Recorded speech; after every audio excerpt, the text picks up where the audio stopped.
ஈரோடு கிழக்கின் வெற்றி வேட்பாளர் சீதாலட்சுமி அவர்களை மேடை கிடைக்கிறோம். அடுத்ததாக இளைஞர் பாசறையின் மாநில ஒருங்கிணைப்பாளர் பாத்திமா பர்ஹானா அவர்கள்.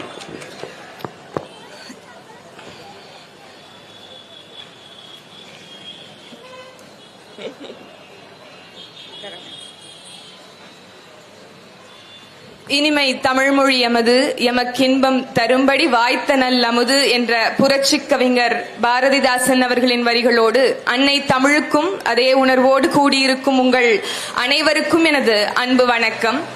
2000 ஆண்டுகளுக்கு முன்னாடி நம்மளுடைய வள்ளுவ பெருந்தகை குடிதழி கோலோச்சும் மாநில மன்னன் அடிதழி நிற்கும் உலகு என்கிற குரலை நமக்கு கொடுத்திருக்கிறார். அந்த குரலின் பொருள் என்ன அப்படின்னா, பெற்ற தாய் தன் பிள்ளைகளுக்கு எப்படி குறிப்பறிந்து சேவை செய்வாளோ அப்படி தன் நாட்டு மக்களுக்கு என்ன தேவை என்பதை உணர்ந்து செயல்பட வேண்டும் ஒரு அரசு அப்படிங்கிறது தான். ஆனால் இன்னைக்கு ஆட்சியும் அதிகாரமும் அரசும் எப்படி இருக்கு? மக்களுக்கு என்ன தேவைங்கிறத உணர்ந்து நடந்துக்குதா? இல்ல. இன்னைக்கு மன்னராட்சி போய் மக்களாட்சி காலத்துல நாம இருக்கோம். ஆனாலும் தாத்தாக்கு பிறகு மகனுக்கு பிறகு இன்னைக்கு அவருடைய மகன், அவருக்கு பிறகு பேரன் வரைக்கும் வருவதற்கான எல்லா நிலைமையும் ஏதுவா அவர்களுக்கு இருக்கு. ஆனால் மக்களாட்சியாக இன்று இல்லை அப்படிங்கிறதுக்கு இன்னைக்கு திமுகவே ஒரு மிகப்பெரிய சாட்சியாக நமக்கு முன்னாடி இருக்கு. ஆக இன்னைக்கு ஜனநாயகம் திருப்பியும் மறுமலர்ச்சி பெற வேண்டும் என்றால் அதற்கு நம்ம கிட்ட இருக்க ஒரே ஒரு வாய்ப்பு நாம் தமிழர் கட்சி மட்டும்தான்.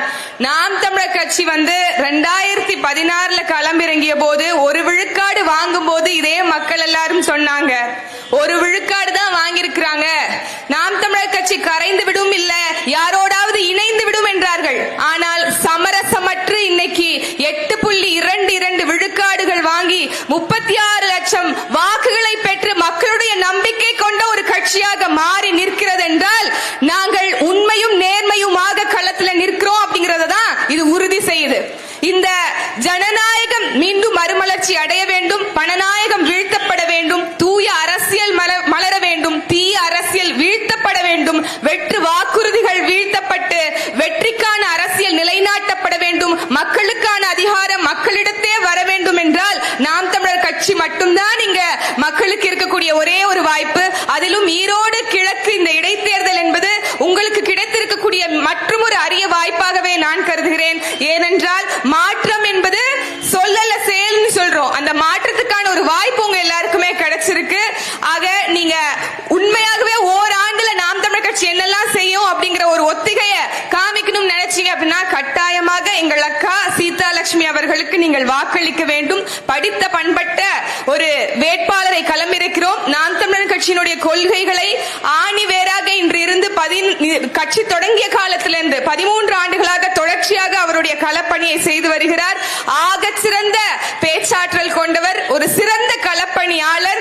சாப்பிடாம கூட 2 நாள் இருந்துருவாங்க, ஆனா மக்களுக்காக உழைக்கணும் அப்படின்ட்டு உறுதியோட இன்னைக்கு மண்ணில் உங்களுக்காக வந்து நிக்கிறாங்க. அவருக்கு ஒரு வாய்ப்பு கொடுங்க. கட்டாயம் உண்மையும் நேர்மையுமாக ஒரு அரசை நிறுவுவதற்காக ஒரு சரியான சட்டமன்ற வேட்பாளராக இருப்பாங்க. நாம் தமிழர் கட்சிக்கு வாக்களிங்கன்னு கேட்டு வாய்ப்புக்கு நன்றி பாராட்டி விடைபெறுகிறேன். நன்றி, வணக்கம். நாம் தமிழர். மைக்கு சின்னம் மறந்துடாதீங்க, வரிசை எண் 2. அடுத்ததாக வீர தமிழர் முன்னணியின் மாநில ஒருங்கிணைப்பாளர் செந்தில்நாதன் சேகர் அவர்கள்.